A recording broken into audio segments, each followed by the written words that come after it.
नमस्कार छात्रों। हिंदी सुलभ भारती कक्षा 8वीं में आप सभी का स्वागत है। आज हम हमारे 8वीं कक्षा का जो 7वां पाठ है मेरे रज़ा साहब, इस पाठ का अध्ययन करेंगे। मेरे रज़ा साहब इस पाठ के रचनाकार है सुजाता बजाज जी। प्रस्तुत पाठ में प्रसिद्ध चित्रकार सैयद हैदर रजा के बारे में लेखिका सुजाता बजाज ने अपने संस्मरण लिखे हैं। संस्मरण यानी यादें। यहाँ रजा साहब के सर्वधर्म समभाव, मानव मात्र से प्रेम, युवा कलाकारों को प्रोत्साहन, उनकी जिज्ञासा वृत्ति, कृतियों के प्रति लगाव आदि गुणों को दर्शाया है। इस पाठ में एक सच्चे कलाकार के दर्शन होते हैं। प्रस्तुत पाठ की लेखिका सुजाता बजाज ने जो रजा है सैयद हैदर रजा, इनके संस्मरण लिखे हैं, उनकी यादें लिखी है। और उन यादों में रजा की व्यक्तिमत्व के जो विभिन्न पहलू है उनको यहाँ पर उन्होंने उजागर किया है। तो वह पहलू कौन से थे, यह हम इस पाठ के द्वारा आज सीखेंगे।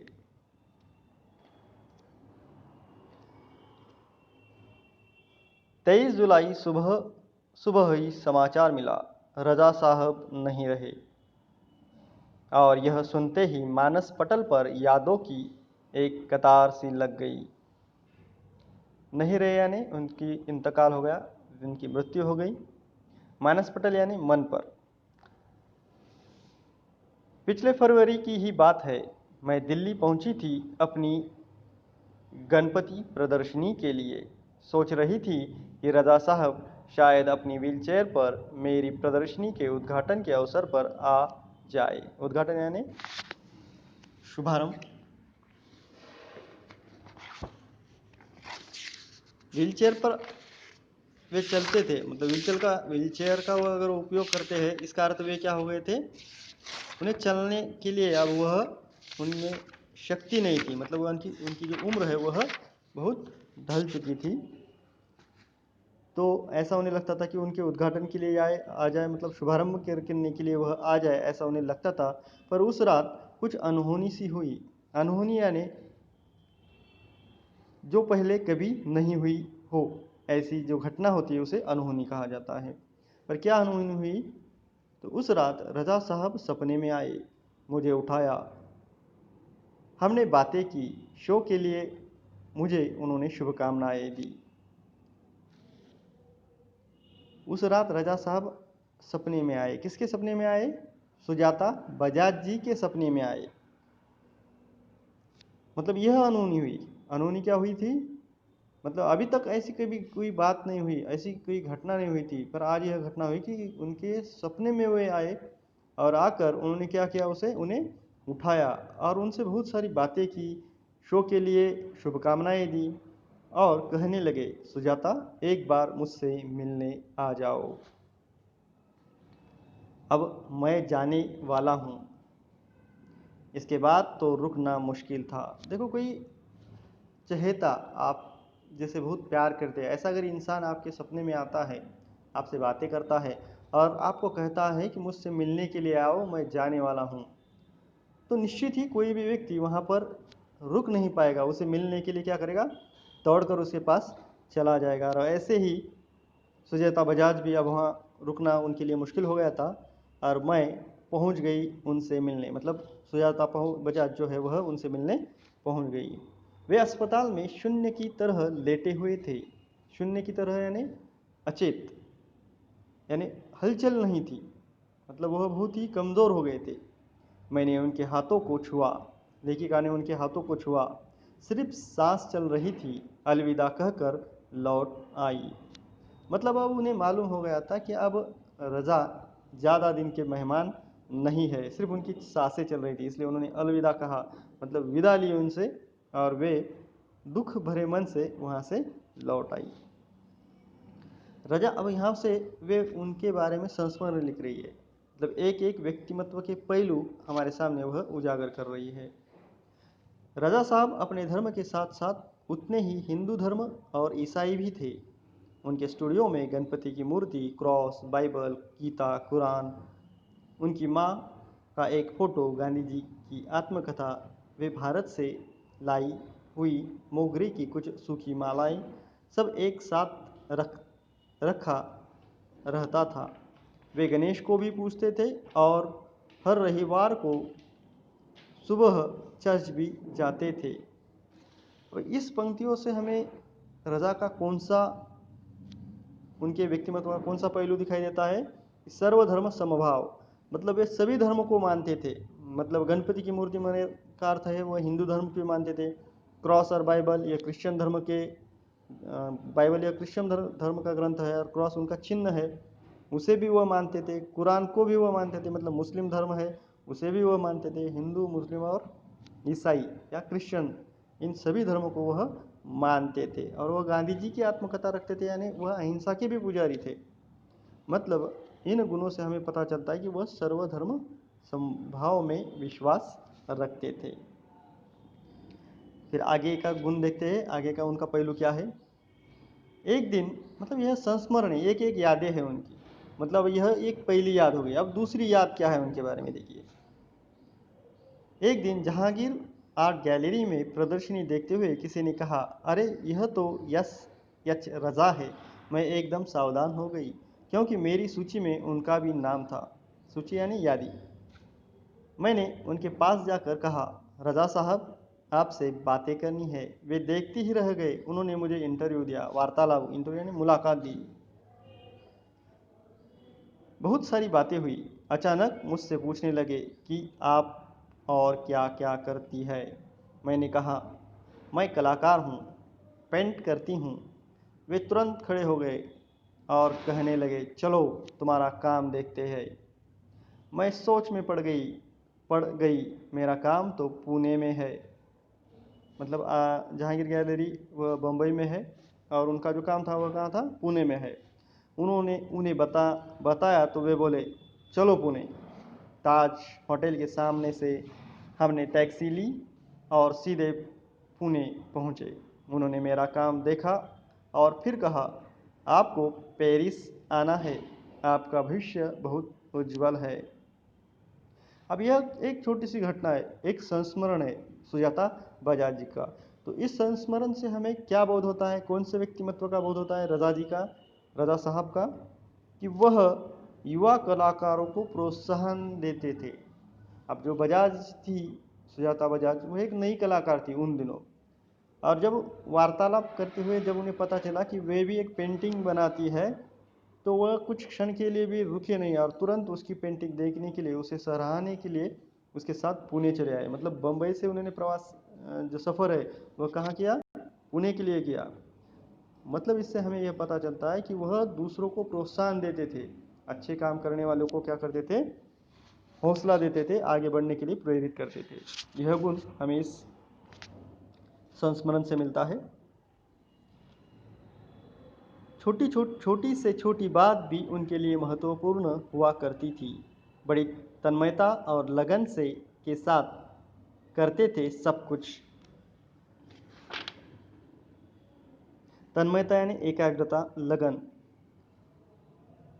पेंटिंग बिकने के बाद पैकिंग में भी उनकी रुचि हुआ करती थी। कोई इस काम में मदद करना चाहता तो मना कर देते थे, किसी को हाथ नहीं लगाने देते थे। बड़े करीने से यानी व्यवस्थित रूप से, धैर्य के साथ वे पैकिंग करते थे। कहते थे, लड़की ससुराल जा रही है, उसे संभाल कर भेजना है। जब वे किसी को पत्र लिखते या कुछ और लिखते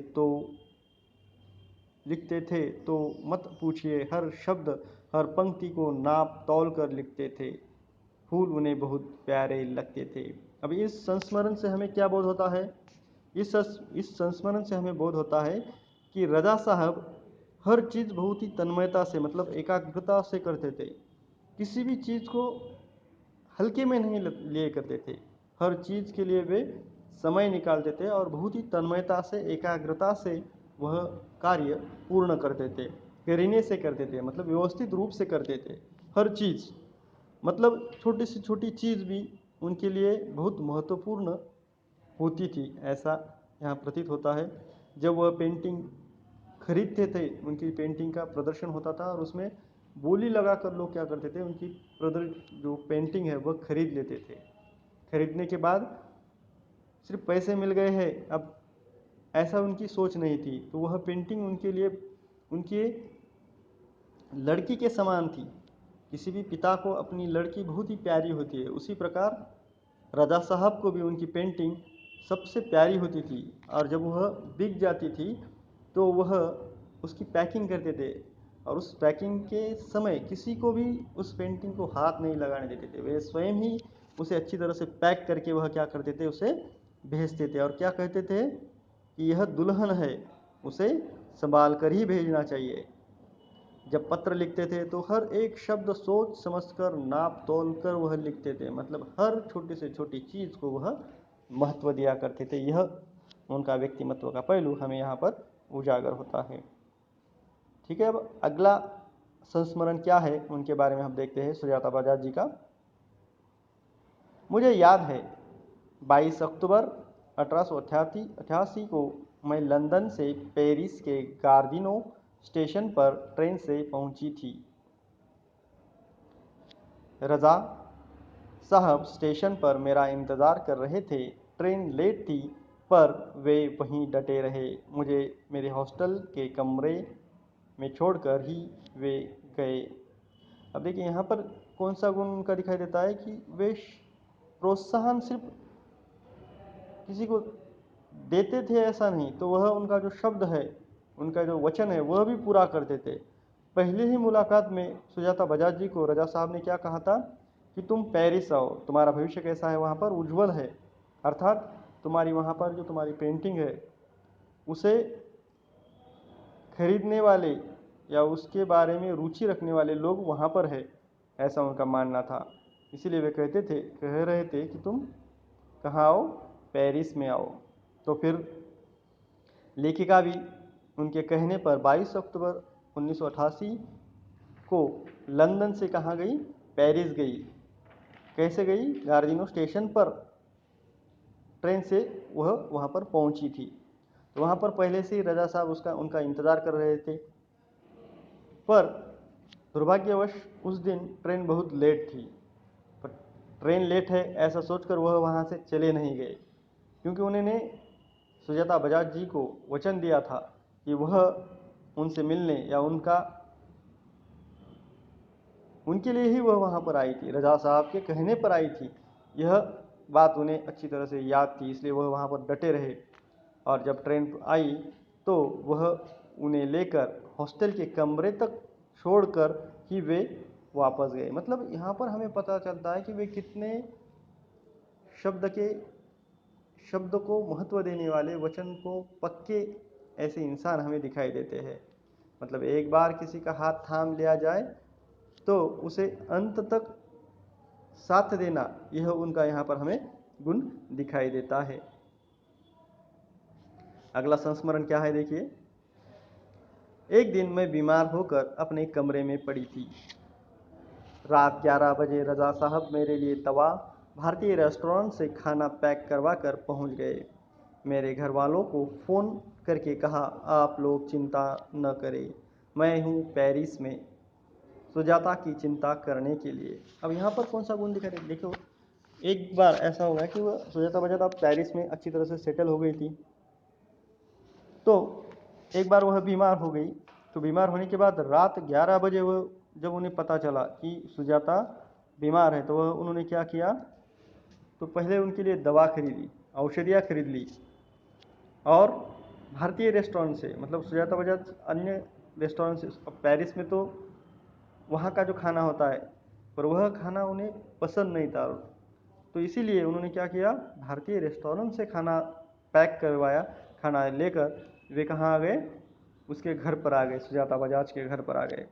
और वहाँ से उन्होंने उसके घर वालों को फ़ोन किया, सुजाता बजाज जी के घर वालों को, क्योंकि अब उनकी लड़की पेरिस में है और उनकी सुजाता बजाज जी के माता पिता कहाँ थे, भारत में थे।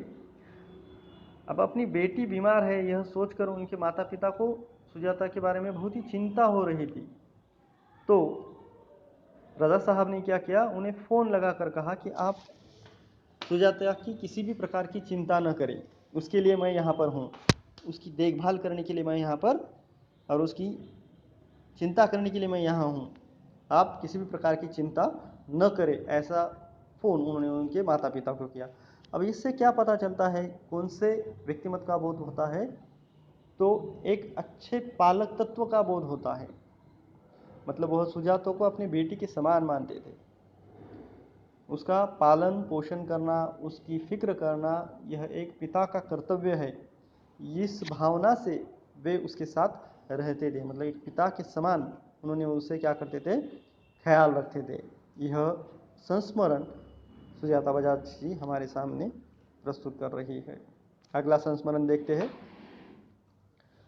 हर बार जब मैं या रज़ा साहब पेंटिंग पूरी करते तो सबसे पहले एक दूसरे को दिखाते थे।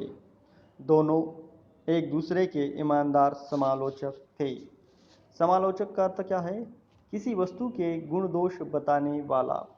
मतलब देखिए, हम भी जब कोई अच्छी कविता लिखते हैं या अच्छी ड्रेस पहनते हैं या जो भी कुछ काम करते हैं, तो हम चाहते हैं